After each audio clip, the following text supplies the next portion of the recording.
ফেরেশতাদের চরিত্র সম্পর্কে আল্লাহ সুবহানাহু ওয়া তাআলা সূরাতুত তাহরিম 6 নম্বর আয়াত, এই আয়াতে আল্লাহ বলেন লা ইয়াসুনাল্লাহা মা আমারাহুম ওয়া ইয়াফআলুনা মা ইউমারুন। ফেরেশতাদের চরিত্র হচ্ছে ফেরেশতারা গুনাহ করতে পারেন না। কি বলেছি একটু বলেন তো? ফেরেশতারা করেন না বলি নাই, কি বলেছি? পারেন না। ঠিক তার উল্টা হচ্ছে শয়তান। শয়তান ভালো কাজ করতে পারে না। এই যে ভিন্ন দুই চরিত্রের দুই সৃষ্টি, এই দুই চরিত্রের মিশেলে সংমিশ্রণে আল্লাহ আমাদেরকে মানুষ বানাইছেন। মানুষের মধ্যে ফেরেশতা গুণও আছে, মানুষ ভালো কাজ করে।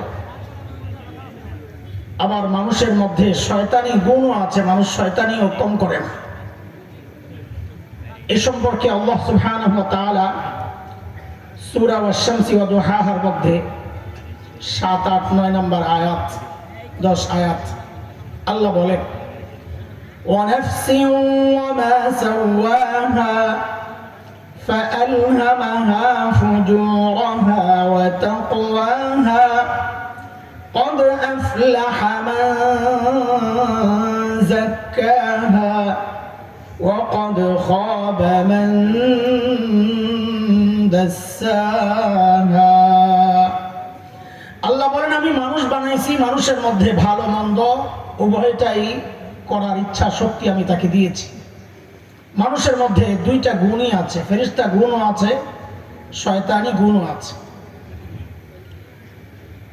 আমাদের আলোচনাকে সাজানোর জন্য, গুছিয়ে বলার জন্য আজকে আমরা মানুষকে 3টা ভাগে ভাগ করতে চাই। বলেন আমার সাথে, কথা বলতে হবে। কয় ভাগ?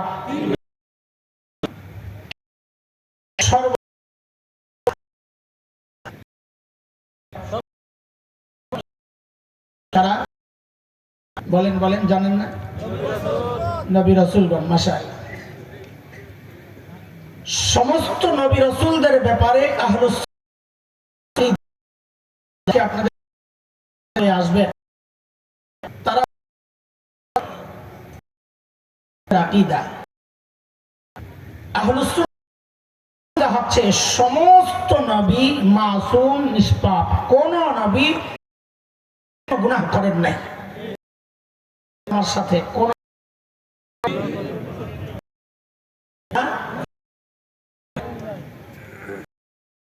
কেন করেন নাই এটা আরেক বিষয়, এটা আলোচনার উদ্দেশ্য নাই, জন্য আমি এই বিষয়ে লম্বা কথা বলবো না। কেন করেন নাই? অনেক কারণের মধ্যে একটা ছোট্ট কারণ বলে কথাকে আগায় নিচ্ছি। সমস্ত না করার অনেক গুরুত্বপূর্ণ আছে।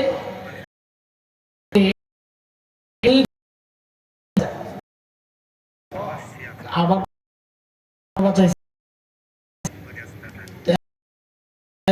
সূরা হজ 17 নম্বর পারার একদম শেষ আল্লাহ বলেন আল্লাহু ইয়াসতাফি মিনাল মালাইকাতি রুসুলান ওয়া মিনান নাস। আল্লাহ বলেন রাসূল এটা আমার নির্বাচন। রাসূল কার নির্বাচন? কোন রাজা বাদশার নির্বাচন, জনগণের নির্বাচন, ভোটে নির্বাচন, রাতেরও না দিনেরও না। রাসূল কার নির্বাচন? তো আল্লাহ তাআলা সমস্ত রাসূলকে কেন গুনাহ থেকে বাঁচাইছেন? এই জন্য বাঁচাইছেন, রাসূলরা যদি গুনাহ করতেন তো আল্লাহ তাআলার নির্বাচনটা প্রশ্নবিদ্ধ হয়ে যেত যে আপনি কাদেরকে রাসূল হিসাবে নির্বাচন করলেন আমাদেরকে গুনাহ থেকে বাঁচানোর জন্য? তারা নিজেরাই তো গুনাহ করতেছে। এই জন্য আল্লাহ সমস্ত রাসূলকে কি করছেন? গুনাহ থেকে। বলেন একটু কথা বলা লাগবে জোরে সোরে, বলেন কে? হ্যাঁ, একটু রিহার্সাল দেন না গলা ছাড়ার, একটু পরে তো চিল্লানি রাখবে আপনাকে, তো একটু গলা ক্লিয়ার করেন আস্তে আস্তে আমার সাথে। আমার ভূমিকাটা কি আজকে জানেন? আপনাদের এই এলাকার কি অবস্থা জানি না। আমাদের কুমিল্লা অঞ্চলে খালে বিলে বা পুকুরে মাছ ধরতে গেলে, মাছ ধরার আগে, বড়শি ফেলানোর আগে ওই কুড়া বলে, ওই যে ধানের গুঁড়া আছে, কি বলে এগুলা? কুড়া বলে। কুড়ার সাথে গোবর মিক্স করে, শুটকি মুটকির গুঁড়া মিক্স করে, এগুলারই পুকুরের মধ্যে ফালায়। ফালাইলে মাছ আসে, তো বসি ফালাইলে ধরে। এখন বসি তো পরে ফেলাবে, আমি আইছি একটু কুড়া ছিটাইতে, যেন মাছ হাজির হয়, পরে যারা আসবে তারা এসে বসি দিয়ে মাছ ধরবে। বুঝে আসছে না কথা? আমি কুড়া কুড়া ছিটাইতে আসছি। তো বলেন আমাকে, সমস্ত রসুলকে গুনাহ থেকে কে বাঁচাইছে? যেমন একটা উদাহরণ দিই আপনাদেরকে। হযরত ইউসুফ আলাইহিস সালাতু ওয়াস সালাম, নাম শুনছেন? কেমন ছিলেন? আমার মতো কালো মানুষ? হ্যাঁ, কি সমস্যা?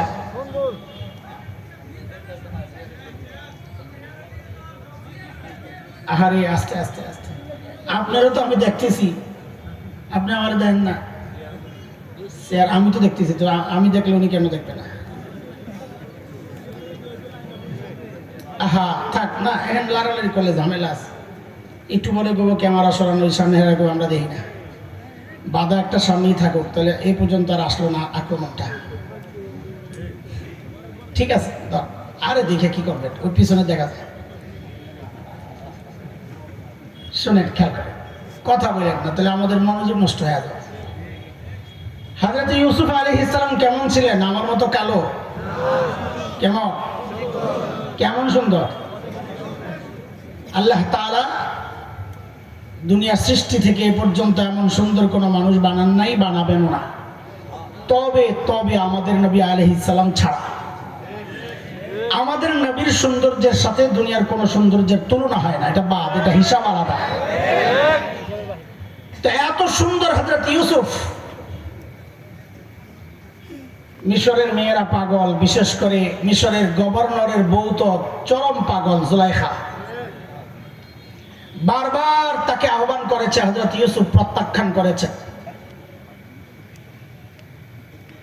একদিন জুলাইখা কি করছে, বান্দিরে দিয়া হযরত ইউসুফকে একদম ভিতরে খবর দিয়ে নিয়ে গেছে। ভিতরে কত ভেতরে? মুফাসসিররা বলেন 7 দরজা ভেতরে। তাহলে কত ভিতর? একদম ভেতর। নিয়া বান্দিকে বলতেছে, দরজাগুলা লাগায়া তুমি বাহির হয়ে যাও। আচ্ছা বলেন তো, এবার দরজা কোন দিক দিয়ে লাগাবে? বাইরের দিকে, কারণ ভিতরে লাগাইলে তো আর বান্দি বাইর হইতে পারবে না। এই যে কথাটা জিজ্ঞেস করছি না, এটাকে পরে কাজে লাগাবে, এই জন্য জিজ্ঞেস করছি ইনশাআল্লাহ। তো বান্দি বাহির থেকে দরজাগুলো লাগাইতে লাগাইতে শেষ 7 নম্বর দরজা লাগায়া বান্দি চলে গেছে। এখন হযরত ইউসুফ করছেন কি মুসিবতে, চারদিক বন্ধ। এই প্রসঙ্গটা আল্লাহ তাআলা কোরআন আল কারীমের সূরা ইউসুফ 23, 24, 25, 26 এই আয়াতগুলোতে আল্লাহ তাআলা এই বিষয়গুলো এনেছেন। আল্লাহ বলেন, وراودته التي هو في بيتها عن نفسه وغلقت الأبواب وقالت هيت لك قال معاذ الله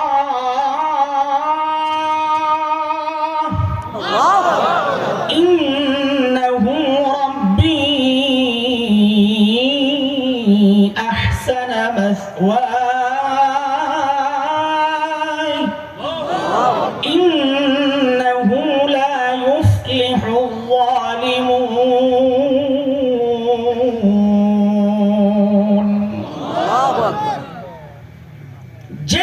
ইউসুফকে ডাক দিয়েছেন, হযরত ইউসুফ দিয়েছেন এক চিৎকার, মাআযাল্লাহ, ও আল্লাহ আমারে বাঁচা। কার ডাক দিয়েছেন? আল্লাহ। তো আল্লাহ তাআলা 24 নম্বর আয়াতে আল্লাহ বলতেছেন, কাযালিকা লিনাসরিফা আনহু সুআ ওয়াল ফাহশা। আমি ইউসুফকে বাঁচায় দিয়েছি। আমি তরজমা করতেছি না, আমি শুধু মূল কথাটা বলতেছি, যেন একটু আগানো যায় কথা। তাহলে বলেন, হযরত ইউসুফকে কে বাঁচাইছেন? আল্লাহ।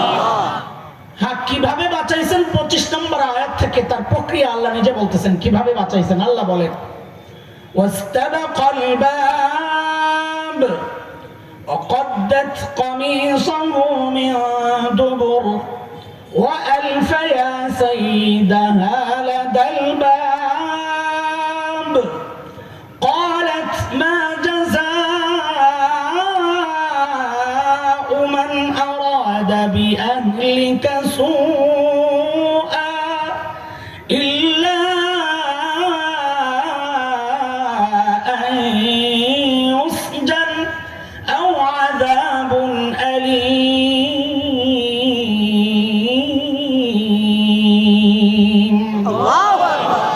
হযরত ইউসুফ দরজার দিকে দৌড় মারছে। একটু খেয়াল করে, হযরত ইউসুফ কি পাগল? নাউজুবিল্লাহ। তিনি দেখছেন না দরজা বন্ধ, কোন দিক দিয়ে জানো? এটা ওই আগে বলে আসছি, বাহির দিয়ে দরজা বন্ধ। যদি ভেতর দিয়েও বন্ধ থাকতো তাও তো দৌড়ের একটা কারণ বুঝতাম, যে যায় তালা ধরে টানাটানি করবে, একটা সম্ভাবনা ছিল। কিন্তু দরজা তো বাহির দিয়ে বন্ধ। তাহলে হযরত ইউসুফ কেন দৌড় দিলেন দরজার দিকে? কি মনে করছেন আমাদের এখন বড় বড় মার্কেটগুলোতে ওই যে গ্লাস থাকে দুই পাশ থেকে, মানুষ গেলে আস্তে খুলে যায়, এরকম কোন সেন্সর মেশিন ফিট করা ছিল ওই দরজায়?